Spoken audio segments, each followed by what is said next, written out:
Go. Hey, what's going on, guys? Robby here.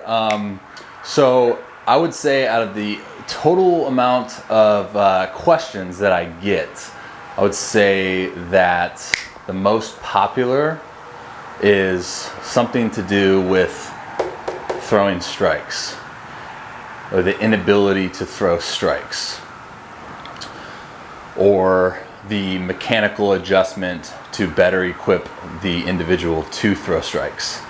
So I remember telling you guys maybe 2 or 3 talks ago that I was going to try to keep these like within 5-6 minutes, and I've been terrible at that.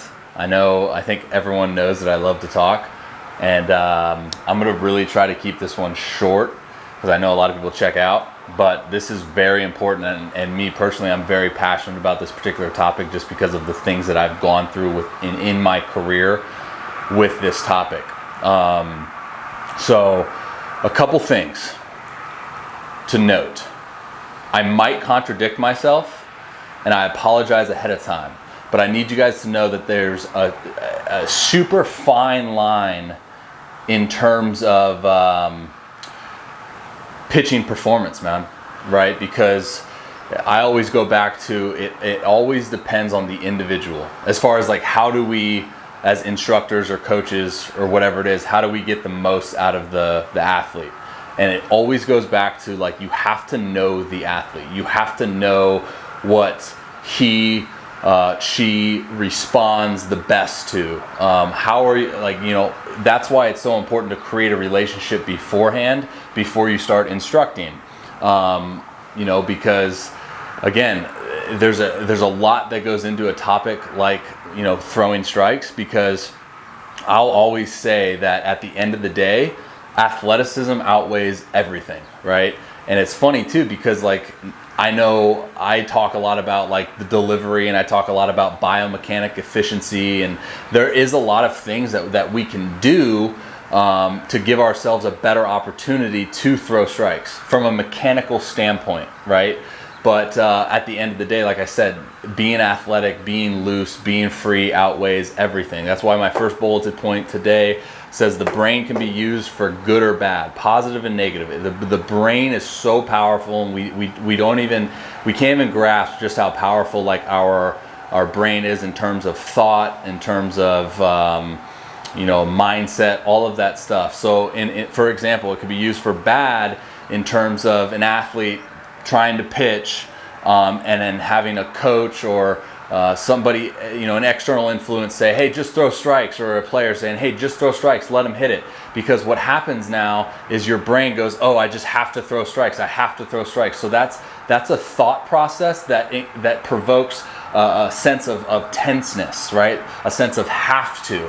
Anytime there's a have to mentality, your body responds by tensing up, feeling the internal pressure take over, and then what happens? Instead of like you just saying, oh, just throw a strike, you probably don't throw a strike, right? And then the pressure mounts even more, and then more and more and more. And so it's just a big rabbit hole and quicksand of the thought being like, I have to throw strikes, tensing up, not being able to get the task done. On the other hand, the good of it is you can use your brain, you can use your mindset for good, in terms of, instead of thinking like have to, like start thinking about attack. Because anytime that we can get in a mindset, and I'll speak from personal experience, anytime that we can get in a mindset of just competition and getting the ball and freaking going and having fun with just competing, that's when all of the negative thoughts and the negative mindsets, there's no room for that, because you're so focused on competing and having fun with that process. And that kind of goes hand in hand with my second bulleted point here of too much emphasis is bad emphasis, right? Like I said, is you want to throw strikes, you want to be a guy that coach can put out there and know that you're going to fill up the strike zone. So you constantly want to be that guy so bad that, again, that thought process of I have to throw strikes gets you a little bit tense. Again, I'm talking about from personal experience and just from what I've seen working with guys is that as soon as we get into this mindset of like having to do something, our body responds negatively. Our body responds in this tense manner. instead of, like I said before, is like when we don't even have room for that thought process of I have to throw strikes, and we're just foot on the gas and we're just competing and we're attacking hitters and we're enjoying that process, then we don't have time to think about, oh, I have to throw strikes. Yeah, of course, we're all human, and we all get in a sense sometimes of like, you know, not feeling the ball coming off our fingertips, like just something about it feels off. And then that's where I would encourage for every pitcher, for every guy, have some sort of like very simplistic cues that you can always go to, right? So like for me, in my career, as soon as I started maturing a little bit, it was always about understanding my misses. I've talked about this in the past. Is like, okay, if I cut a four seam in the dirt or something, I know already, right when it releases off my fingertips, that I'm not giving my arm enough time. So yes, that's a mechanical adjustment that you make in the game, but it's appropriate because it's not a thought of like, oh my gosh, I'm late, I got to do this, I got to do that, I got to make sure I'm here, I'm got to do here. And it always goes back to, like I said in the beginning, is like athleticism outweighs everything. But again, that fine line of like, yes, as a pitcher, I think it's important to always identify our cues that are going to best equip us to make that adjustment as quick as possible. But at the same time, is like make that adjustment and then get your foot right back on the gas pedal and just being athletic, man, being athletic. And I think the biggest disconnect, yikes, excuse me. The biggest disconnect that we see here from the instructional side when it comes to throwing strikes is that a lot of people will say, hey, you got to do this mechanically and this mechanically, and you have to make sure mechanically you're here and here, which isn't wrong. Like I said, we want to be biomechanically efficient to give ourselves the best opportunity to increase our power output, be consistent with our release point. There's a lot of things that factor into that, but it always goes back to the individual, right? The individual is going to determine how you're going to approach that relationship, because again, personal experience for me, it was like I got into that paralysis by analysis, information overload, where I was getting all of these like, hey, you got to be here, ball on time, here, make sure your head's back, all this stuff. And so I started thinking way too mechanical, which gave me a robotic, a robotic just way of going about pitching.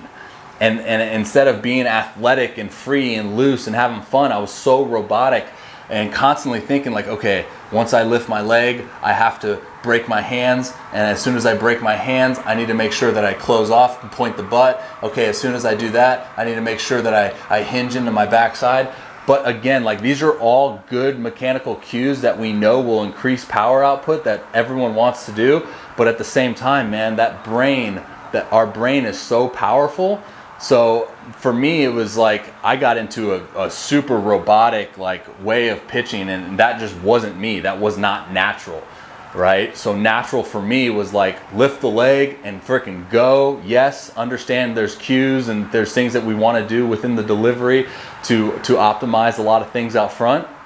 But again, like you can't drown your thought process in all of these different types of things, because it takes away from your ability to just step on the gas and compete and enjoy that process. So like I said, man, I'm very passionate about this. This happened to me. It took me about 2 years to get out of that funk, so-called funk, I guess, that I was in, as far as like, okay, I have to throw strikes. I'm so tense right now. So there's a couple different things that I utilized in my journey to get me out of that. And if you guys are interested in diving more into that, shoot me a DM, shoot me an email, see if there's a way that we can get together and get some work in. Because again, man, this is a big topic. It's a big topic, I think, in youth sports is just throw strikes. And then there's that mindset and there's that shift in our thought process, and it provokes a little bit of fear in us, because what if we don't throw strikes? What if we throw 12 balls in a row? How stupid are we going to look? So I mean, it just takes away from your natural athleticism. So I hope that reaches somebody. I hope that makes sense to you guys. As always, shoot me an email, shoot me a message if there's ever anything you want me to further elaborate on. Much love, guys. Keep working hard. Keep staying locked into my channel, YouTube page, Instagram page, whatever. And yeah. Much love, guys. God bless. We'll talk to you later. Bye.